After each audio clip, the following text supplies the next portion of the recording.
వాళ్ళు ఆలోచించాల్సింది ఏంటంటే, వాళ్ళ వంటగదిలో కెమెరా ఎవరు పెట్టారు? వాళ్ళ హాల్‌లో కెమెరా ఎవరు పెట్టారు? వాళ్ళ శత్రువులు భూమన కరుణాకర్ రెడ్డి, వైవి సుబ్బారెడ్డి గారు కాదు. వారి శత్రువులు, వారి పార్టీలోనే వారి అనుచరులే ఎవరో ప్రతిష్టాత్మకంగా ఆయన ప్రతిష్టను దెబ్బతీయడం కోసం అంతకంటే చిన్న పదవిలో ఉండేటటువంటి పృథ్వీని కేవలం నోటి మాటే విజువల్ కూడా రాలా. నోటి మాటకి ఖండించి పక్కన పడేశారు. చంద్రబాబు నాయుడు గారెంతో, టీడీపీకి బిఆర్ నాయుడు గారు అంతే. ఈక్వల్.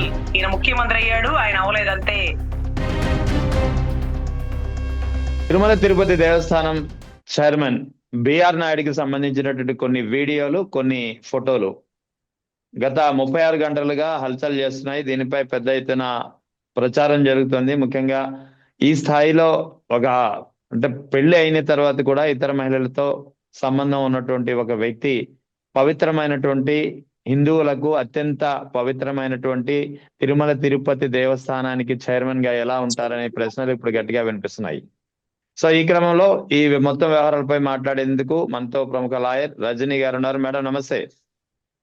చూస్తున్నారు కదా, గత 36 గంటలుగా జరుగుతున్నటువంటి చర్చ, వైరల్ అవుతున్నటువంటి వీడియోలు, ఫోటోలు. అసలు ఏమనిపిస్తుంది మీకు? అసలు తిరుమల ప్రతిష్ట ఎక్కడికి వెళ్ళిపోతుంది?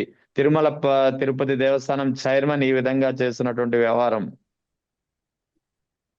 సరే, ఇది అసెంబ్లీ సమావేశాలలో ఈ ఫోటోలు, ఈ వీడియోల గురించి గౌరవ ముఖ్యమంత్రి వర్యులు ప్రస్తావిస్తారేమోనని ఎదురు చూస్తాం సార్. ఎందుకంటే పాపం మాజీ చైర్మన్ గారి భార్య, ఏది వైవి సుబ్బారెడ్డి గారి భార్య, పక్కనే ఉండే విజయమ్మ గారు తన బిడ్డని ఆలింగనం చేసుకుంటూ ఇచ్చిన పుస్తకాన్ని పట్టుకున్నందుకు, అది బైబుల్ అయినందుకు, అదొక పెద్ద మహాపాపంగా, నేరంగా అసెంబ్లీలో వారి విలువైన సమయాన్ని కేటాయించారు. అసలు అదే అసెంబ్లీలో ఎంతో మంది అన్యమతస్తులు, అంటే క్రిస్టియన్ దేవుణ్ణి నమ్ముకున్న వాళ్ళు కూడా ఉన్నారు. వాళ్ళు, వాళ్ళ కుటుంబాలలో ఉండేటటువంటి భార్యలు, లేకపోతే బిడ్డలు, వాళ్ళందరూ అదేదో తప్పులా చూపిస్తారండి మీ ముఖ్యమంత్రి గారు అని మాట్లాడుకొని ఉంటారు. అదే రకంగా భూమన కరుణాకర్ రెడ్డి గారు తన కూతురికి ఇష్టమైన వివాహం, అంటే మనం చెప్తాను చూడండి సినిమాల్లో, కులాలకు అతీతంగా, మతాలకు అతీతంగా చేయాలని, అలా చేస్తూ తిరుచానూరు పద్మావతి అమ్మవారి సమక్షంలో కొన్ని లక్షల మందికి భోజనాలు పెట్టి బాలకృష్ణ గారు కూడా వచ్చినటువంటి పరిస్థితి. సో ఇక్కడ చాలా అభ్యంతరకరం ఏంటంటే, ఆయన చర్చికి వెళ్ళి తన కూతురు పెళ్లిలో, ఏది వాళ్ళ అల్లుడు తాలూకా వాళ్ళు చేసిన పెళ్లిలో పక్కన నుంచోవడమే ఒక మహానేరం అయితే, కొండకి సంబంధించిన ప్రథమ పౌరుడు అంటే టిటిడి చైర్మన్ ఈ రోజు ఒక అభ్యంతరకరం. మామూలుగా అయితే అది అతని పర్సనల్ విషయం అండి. 30 సంవత్సరాల ఫ్రెండ్షిప్ అన్నారు. దయచేసి ఆ పదాన్ని వాడకండి. ఫ్రెండ్షిప్ అనే పదాన్ని వాడకుండా ఇంకేదన్నా వాడండి. అది నాకు తప్పు అనిపిస్తుంది. 30 సంవత్సరాల నుంచి మేము కలిసి ఉన్నాము, ఒక ఫ్రెండ్లీ రిలేషన్స్, ఫ్యామిలీ ఫ్రెండ్స్ అయితే ఒకరి భార్యని ఒకరి భర్త ఆలింగనం చేసుకోవడం ఫ్యామిలీ ఫ్రెండ్షిప్ అంటే కొత్త అర్థాలని తీయకండి. ఫ్యామిలీ ఫ్రెండ్షిప్ అంటే సో కిట్టి పార్టీలో అందరూ ఒకరికొకరు కలుస్తుంటారు. ఈ మాదిరిగా ఆలింగనం చేసుకుంటూ వాళ్ళు మా ఫ్యామిలీ ఫ్రెండ్స్, వాళ్ళ ఇంటికి మేము వస్తాం, ఇంటికి వాళ్ళు వెళ్తాం, బాగుంది. ఆ పదం తప్పని నాకు అభ్యంతరకరంగా ఉంది. ఆయన చేసిన పని కూడా తప్పనను, ఎందుకంటే అది ఆయన వ్యక్తిగత విషయం. వెనక నుంచి పట్టుకున్నారా, ముందు నుంచి పట్టుకున్నారా, వంటగదిలో హక్ చేసుకున్నారా, ఇవన్నీ కూడా నేను మాట్లాడిన, అది వారి వ్యక్తిగత విషయం. కానీ ఫ్రెండ్షిప్ అనే పదాన్ని వాడకుండా ఉంటే బాగుంటుందని నాకు అభ్యంతరకరంగా అనిపించిందండి. ఇంకొకటి, తగ్గేదే లేదు అనే పదాన్ని, ఇదే మాట అసెంబ్లీలో మన హోమ్ మినిస్టర్ గారు, అధ్యక్ష ఆయన ఎవరు, అంబటి రాంబాబు గారు బస్ లో వెళ్తూ, రాంబాబు గారు బస్ లో వెళ్తూ ఇలా అన్నారు, అధ్యక్ష తగ్గేదే లేదని అన్నాడు. ఇలా అన్నారు, తగ్గేదే లేదనే పదాన్ని కూడా వాళ్ళ, ఇలా అంటేనే ఇంత పెద్ద తప్పులాగా ఆవిడ అసెంబ్లీ సాక్షిగా వారి విలువైన సమయాన్ని అంబటి రాంబాబు గారు, అధ్యక్ష మాజీ మంత్రివర్యులు, అధ్యక్ష ఇలా అనొచ్చా అధ్యక్ష అని అంటే నాకు అదే ఆశ్చర్యం అవుతుంది. ఈయన ఏకంగా తగ్గేదే లేదు అని ఒక చైర్మన్ హోదాలో ఉండి ఒక పబ్లిక్ మీటింగ్ లో పెట్టారు. అదే మాదిరిగా నేను చాలా స్ట్రాంగ్, ఓకే డన్, అందరూ స్ట్రాంగ్ గా ఉండాలనే కోరుకుంటాం భారతీయ పౌరులందరూ. అదే మాదిరిగా నా చేతిలో మీడియా ఉంది, ఏం చేసుకుంటారో చేసుకోండి. అది చాలా తప్పండి. అంటే ఇప్పుడు వరకు మీడియా ప్రభావం ఎంత వరకు ఉందంటేనండి, ప్రజారాజ్యం అండి, అక్కడ పాపం వాళ్ళకి మీడియా పెద్దగా లేదండి. అప్పుడప్పుడే ఆ సామాజిక వర్గం నుంచి బీసీల్లో 100 మందికి టికెట్లు ఇచ్చి చిరంజీవి గారు బయటికి తీసుకొచ్చారు. కానీ కొంత పచ్చ మీడియా మొత్తం చిరంజీవి గారిని టార్గెట్ చేసి మీడియా ఉందన్నారు చూడండి, కరెక్ట్. వాళ్ళ చేతిలో మీడియా ఉంటే వాళ్ళు ఏమైనా చేయగలరేమో. మనం తప్పుని తప్పు అంటాం. పోలవరం ఎందుకు ఆగిపోయిందని అడుగుతాం. ఫీజు రింబర్స్మెంట్ ఎందుకు ఇవ్వట్లేదని అడుగుతాం. లేకపోతే పెన్షన్స్ ఎందుకు రావట్లేదు అని అడుగుతాం. కొత్త ఆధార్ కార్డులు ఎందుకు ఎంటర్ చేయట్లేదని అడుగుతాం. బాగుంది, దానికి సమాధానం చెప్పాలి. కానీ వాళ్ళు అలా చెప్పరండి. ఒక 10 రకాల సోషల్ మీడియాలు అన్ని దగ్గర పెట్టుకొని రజనీ గారు అలా, రజనీ గారు ఇలా, రజనీ గారి వల్ల భర్తలా, రజనీ గారు అలా తిలా, రజనీ గారి కుటుంబం ఇలా, అసలు ఇవి సంబంధం లేని విషయాలు. నేను అడిగిన ప్రశ్నకి ఆన్సర్ చేయలేక మీరు ఇవన్నీ వెతుకుతున్నారని రాష్ట్ర ప్రజలకు అర్థమవుతుంది. నేను అడిగిన ప్రశ్న తప్పు అయితే దానికి ఆన్సర్ చేయడం మీకు ఇష్టం లేకపోతే ఆ చెప్పే వాదన ప్రశ్న ఆన్సర్ తోనే ఉండాల. కానీ ఆయన అన్నారు చూడండి, నా చేతిలో మీడియా ఉందని. కరెక్ట్ సార్, వాళ్ళ చేతిలో మీడియా ఉండబట్టే చిరంజీవి గారు టికెట్లు అమ్ముకున్నారని, లేకపోతే చిరంజీవి గారి కూతుర్ల విషయాలు, చిరంజీవి గారి కూతుర్ల పెళ్లిళ్ళ విషయాలు నడ్డి రోడ్డు మీదకి లాగేసి ఈ రోజు ఆయన మళ్ళీ వెనక్కి వెళ్ళిపోయి సినిమాలు చేసుకునే పరిస్థితికి వచ్చారు అంటే కేవలం మీడియానండి. మా చేతిలో మీడియా ఉంది చూడండి అన్నాడు. అవును సార్, మీడియా ఉంది, కానీ మంచిని చూపించండి, మంచిని చెప్పండి. ఆయన అంటారు కదా చిరంజీవి గారు, చెడు ఏమైనా ఉంటే చెవిలో చెప్పండి, మంచి మైక్ లో చెప్పండి అని. కాదండి, వీళ్ళు మొత్తం మీడియాలో ఉన్నది లేనిది లేనిది ఉన్నట్టు. అంటే రేపటి నుంచి మీడియాలో ఎలా టార్గెట్ చేస్తారంటే, ఆయన చెప్పారు కదా, ఆ వైవి సుబ్బారెడ్డి గారు, భూమన కరుణాకర్ రెడ్డి గారు చెన్నైలో ఏం చేశానో మొత్తం బయటికి తీస్తా అంటే, నువ్వు నన్ను కదిపావు కాబట్టి నేను నిన్ను కదుపుతా. మీరు కదిపేయండి, మాకు కూడా తెలుసుకోవాలని ఉంది. భూమన అంతే కదా. కరుణాకర్ రెడ్డి గారు ఏంటి చేశారు అవును, ఎవరేం చెన్నైలో చేశారు అనేది అన్ని బయటకు వస్తాయి కదా. తెలియాలి సార్, తెలియాలి. ఈ రోజు మేకవన్న పులులు ఎవరు, నిజంగా సింహాలు ఎవరు, ఎవరిని బోన్లో పెట్టాలి, ఎవరి కోసం జూ కట్టించాలి, ఇవన్నీ కూడా రాష్ట్ర ప్రజలు తెలుసుకోవాలి. బయట పెట్టండి. భూమన కరుణాకర్ రెడ్డి గారి భాగవతం ఏంటో, వైవి సుబ్బారెడ్డి గారు చెన్నైలో ఏమేం చేసేవాళ్ళు. సో ఇవన్నీ కూడా అంటే బెదిరింపులు ఇలా చేయకూడదు. అందుకనే బహుశా సార్ ఈ లడ్డూ కల్తీ విషయంలో చంద్రబాబు గారు మాట్లాడుతున్నారు, పయ్యావుల కేశవ్ గారు మాట్లాడుతున్నారు, పాప ఆయన ఎవరు అచ్చెన్నాయుడు గారు గర్జిచ్చేస్తున్నారు, హోమ్ మినిస్టర్ గారు మాట్లాడుతున్నారు. ఇంతమంది మాట్లాడినా కానీ దీని గురించి మాట్లాడాల్సినటువంటి టీటీడీ చైర్మన్ ఎందుకు మాట్లాడలేదో నాకు ఇప్పుడు అర్థమైంది సార్. ఆయన ఎప్పుడేం మాట్లాడుతాడో ఆయనకే తెలియదు. 2 పేజీలు. అదే ఇన్నాళ్ళు ఈ విషయం మీద మాట్లాడలేదు. ఇప్పుడు తన మీద ఒక ఇది పడేసరికి ఒక్కసారిగా బయటకు వచ్చేసి ప్రెస్ మీట్ పెట్టినటువంటి పరిస్థితి. సార్ ఆ ప్రెస్ మీట్ పెట్టింది కూడా 2 పేజీలు రాసి ఇచ్చినారు సార్. అది చదవమని ఇచ్చుంటారు బహుశా. ఆయన 2 పేజీలు అడు తిప్పుతున్నాడు, ఇడు తిప్పుతున్నాడు, మళ్ళీ ఆయనకు నచ్చిందే మాట్లాడుతున్నారు. నేను బెదిరిస్తే నేను భయపడతానా? నేను ఇక్కడే పుట్టాను, నాకు అన్ని తెలుసు, ఎవడు బతికేంటో బయటకు తీస్తా. అయినా ఆ వీడియోలో తప్పే ఉంది, నాకు ఎన్నిసార్లు ఎదిగినా తప్పు కనిపించట్లేదు అంటే ఆ పేరుని నాని గారు చెప్తారు. వెనక నుంచి వంటగదిలో శ్వాసకి దగ్గరగా ఉండి పట్టుకోవడం తప్పంటున్నారు. పెదవులకి తెలియదు సార్, మీరే కరెక్ట్, మీరు తగ్గేదే లేదన్నారు కదా, తగ్గమాకండి, మీరు అలాగే ఫ్లోలో వెళ్ళిపోండి అంటూ పేర్ని నాని గారు మాట్లాడుతున్నారు సార్. సార్ ఇది ఎలా ఉందంటే, ఇలాంటి ఇన్సిడెంట్ జరిగినప్పుడు ఇది కరెక్ట్ కాదు, నన్ను డైరెక్ట్ గా ఎదుర్కోవాలి, ఇవన్నీ తప్పుడు వీడియోస్, మీరు ఇలా చేయడం కరెక్ట్ కాదు అంటే కొంత ప్రజలు ఆలోచిస్తారు. తప్పే ఉంది, 30 సంవత్సరాలు మేము ఫ్యామిలీ ఫ్రెండ్స్ అలా చేసుకోవడంలో తప్పే ఉంది. లేకపోతే నేను వీడియో ఎన్నిసార్లు ఎతికినా నాకు తప్పని కనిపించలేదు, మార్ఫింగ్ చేయడం కూడా చేతగాని లేదు వాళ్ళకి గాడిదలకి అంటే ఏం చేయాలి మార్ఫింగ్ చేసి అంటే ఎలా మార్ఫింగ్ చేయాలని మీరు అనుకుంటున్నారు? మీరు అనుకున్న రకంగా వాళ్ళు చేయలేదా? దీని గురించి మీరు ప్రస్తావించాల్సింది. మీరు ఇన్ని రోజులు మైకుల ముందుకు ఎందుకు రాలేదో అసలు లడ్డు కల్తీ అయిందని రాష్ట్రం అంతా కొట్టుకు సచ్చి సీఎం, డిప్యూటీ సీఎం, ఆఖరికి డిప్యూటీ సీఎం గారు మెట్లు గడిగి కాషాయాలు వేసుకొని చంద్రబాబు గారు అసెంబ్లీలో ప్రస్తావించి అందరూ మొత్తుకుంటుంది లడ్డు కల్తీ. ఆ లడ్డు కల్తీ గురించి మీరు ఒక్క రోజున ప్రెస్ మీట్ పెట్టలా, కానీ ఈ రోజు మీరు బయటికి రావాల్సి వచ్చింది. ఇదంతా ఎవరు చేస్తున్నారు తెలుసా? భూమన కరుణాకర్ రెడ్డో, జగన్మోహన్ రెడ్డో వాళ్ళ వల్ల సాధ్యం కాదు. సాక్షాత్తు స్వామివారే చేస్తారు, స్వామివారే చేస్తారు. ఏ వ్యక్తి అయితే మాట్లాడాడో ఆ వ్యక్తి ఈ రోజు చెప్పినారు, నేను గత ముఖ్యమంత్రి అని ఎప్పుడు చెప్పలేదు, లేకపోతే పంది కొవ్వు కలిసింది అనే రకంగా టెక్నాలజీ లేదు అంటూ ఆయనే తెలిసి చెప్పేసినారు. అదే మాదిరిగా చంద్రబాబు గారు ఇది నా నోటితో చెప్పించింది కాదు, దేవుడు చెప్పించాడు, ఆ రిపోర్ట్ చదివించినాను అంటూ వాళ్ళంతా వాళ్ళు చెప్పేస్తున్నారు. సో ఇక్కడ హెరిటేజ్ షేర్లు పడిపోవడం, మాట్లాడిన వారు కూడా మాట్లాడను అని చెప్పడం, పైనుంచి చివాట్లు పడడం, ఆ పైనుంచి అంటే సెంట్రల్ కాదేమోనండి, స్వామివారి దగ్గర నుంచేమోనండి. So whatever it may be, అందరూ బయటకు వచ్చినారండి. ఈ రోజు ఒక్కడే రాలేదు. ఆయన ఎప్పుడు వస్తారు? నిన్న మొన్న వీడియోలో కూడా మనం చెప్పినాం కదండి, పాలక మండలి చైర్మన్ లేకపోతే పాలక మండలి డైరెక్టర్లు మాట్లాడాల్సిన విషయాన్ని అసెంబ్లీలో వీరెందుకు ప్రస్తావిస్తున్నారు? ఆ చైర్మన్ గారు ఎప్పుడు వచ్చి మాట్లాడతారని అనుకున్నామా లేదా? మాట్లాడుకున్నాం మనం.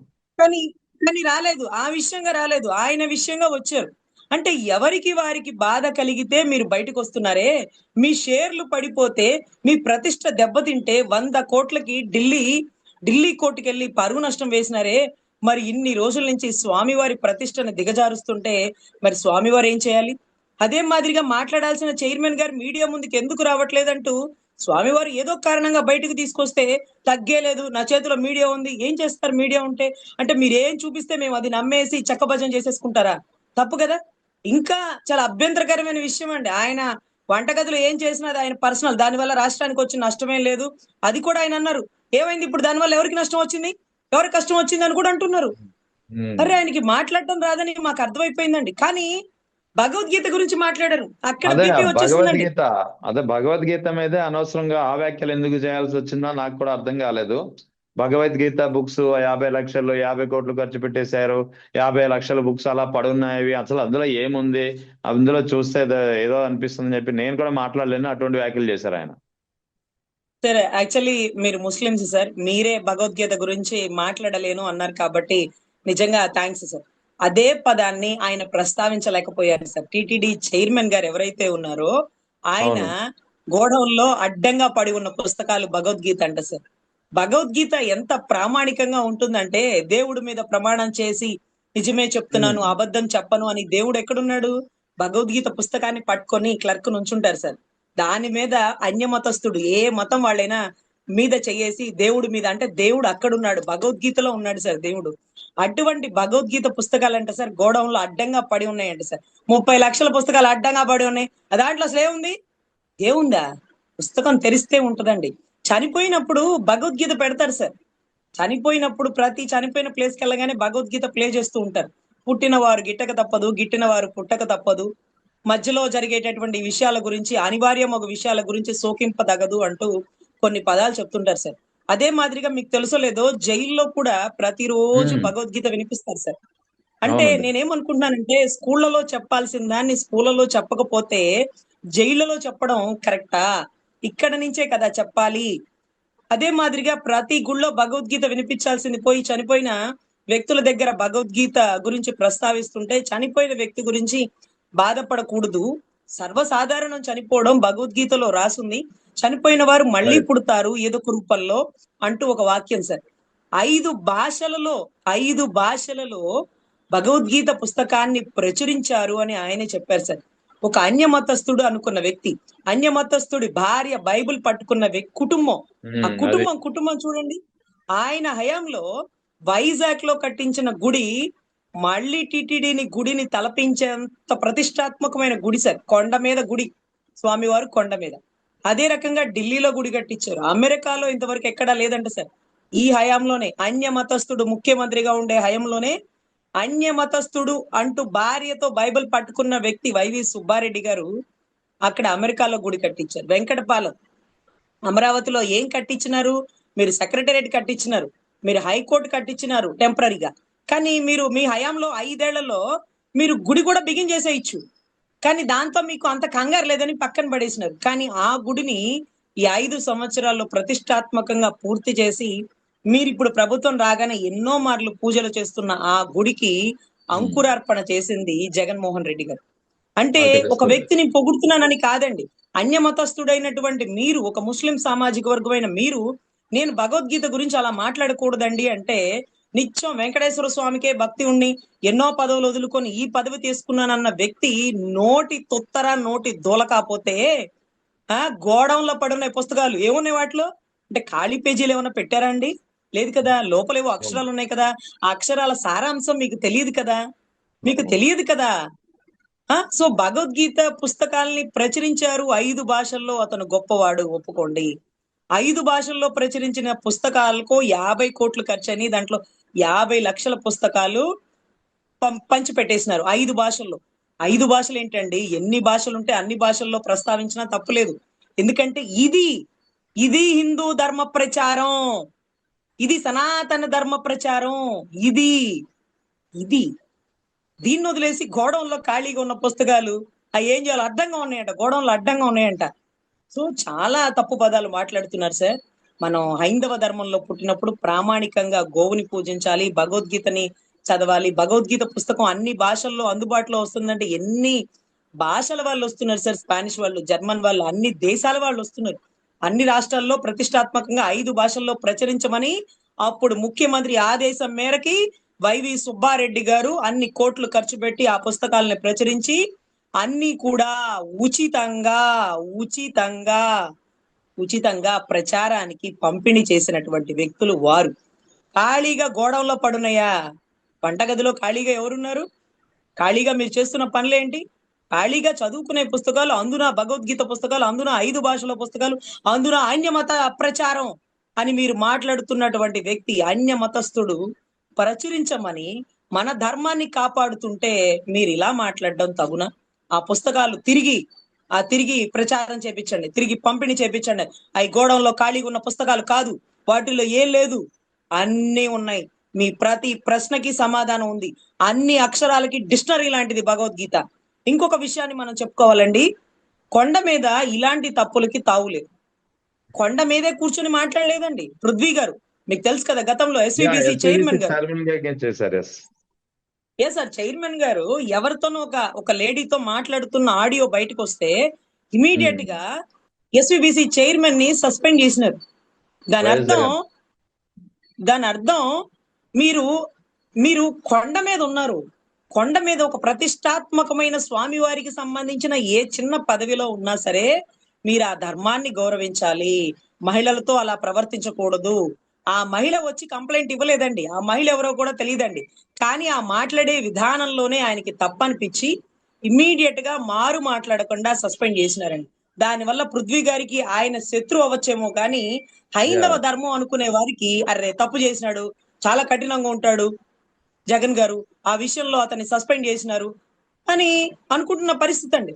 ఈ రోజు ఎస్విబిసి చైర్మన్ ఒక నోటి మాటతోనే జగన్ గారు అంత కఠిన చర్యలు తీసుకుంటే, అదే జగన్ గారి టైంలో ఇదే టిటిడి చైర్మన్ ఉంటే ఊరుకుంటారా అండి? నేనెందుకు రాజీనామా చేస్తా? మీరెవరు చెప్పడానికి?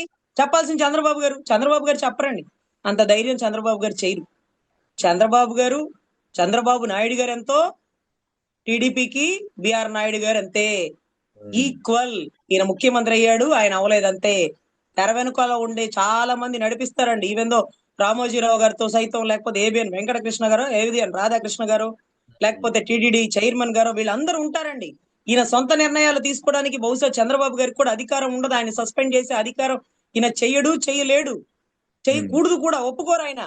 ఆడేవాడో చెప్తే దీనివల్ల ఎవరికి నష్టం వచ్చింది అంటే, అరే ఎవరికి నష్టం రాలేదు స్వామి, కొండ మీద ఉన్నారు కాబట్టి ఇది తప్పు అంటూ మిగతా వాళ్ళు మాట్లాడుతున్నారు. ఇది తప్పు అయినా అవ్వకపోయినా మీరు టీవీ పై చైర్మన్ గా ఉంటే ఇబ్బంది లేదు. మీరు ఒక ఎమ్మెల్యేగా ఉంటే మీరు చెప్పేది అది నా వ్యక్తిగత విషయం అని. కానీ మీరు ఆ ప్లేస్ లో కూర్చోబట్టి దీన్ని రాష్ట్ర ప్రజలందరూ ఖండిస్తున్నారు. మిమ్మల్ని రాజీనామా చేయమని వారు అడుగుతున్నారు.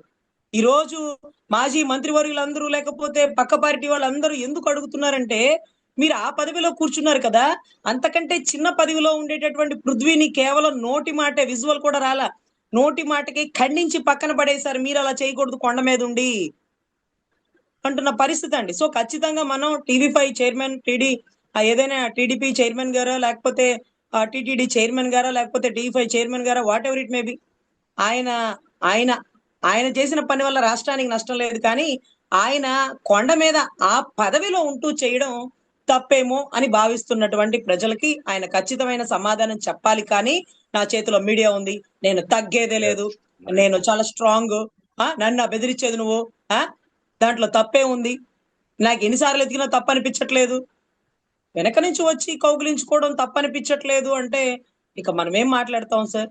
అది ఇక వాళ్ళ విషయం. నేను అసలు అలాంటి వాటి గురించి ప్రస్తావించకూడదు.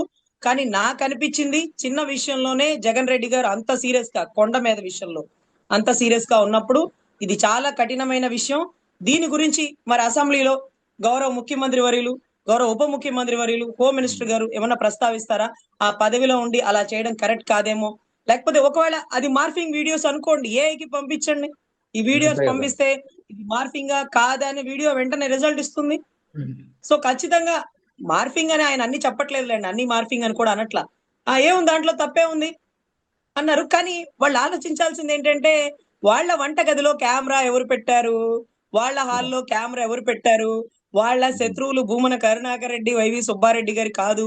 వారి శత్రువులు, వారి పార్టీలోనే, వారి అనుచరులే, వారితో పాటు ఉండే మీడియా వర్గాలే ఎవరో ప్రతిష్టాత్మకంగా ఆయన ప్రతిష్టను దెబ్బతీయడం కోసం వారింట్లో కెమెరాలు పెట్టారు. ఎక్కడో షిరిడి ఎయిర్పోర్ట్ లో వాళ్ళిద్దరూ కలిసి ట్రావెల్ చేస్తున్న ఫోటోలు బయటకు వచ్చినాయి. వారు అలా వెళ్తున్నట్టుగా మూడో కంటికి తెలియకుండా వెళ్తారు కదా, కడు జాగ్రత్తలే పడతారు కదా. అయినప్పటికీ తెలిసిందంటే శత్రువులు ఎవరో పక్కపక్కనే ఉన్నారు. మీరు ఈ వీడియో చేసిన వాళ్ళ మీద, ఈ వీడియో బయటకు వచ్చిన వాళ్ళ మీద కంప్లైంట్ ఇద్దరు కానీ కానీ ఆ కెమెరాలు పెట్టిన వారు ఎవరో కనుక్కోండి. ఎందుకంటే ఇంకా కూడా వాళ్ళ దగ్గర ఇంకేం వీడియో ఉమ్, చేస్తారో. So whatever it may B, మీరు చెప్పింది కరెక్ట్. దీనివల్ల Right. ఎవరికి నష్టం లేదు, ఇది మీ వ్యక్తిగత విషయమే. కానీ ఆ పదవిలో కూర్చున్నప్పుడు తప్పేమో అని రాష్ట్ర ప్రజలు ఆలోచిస్తున్నారండి. రైట్. ఇంకా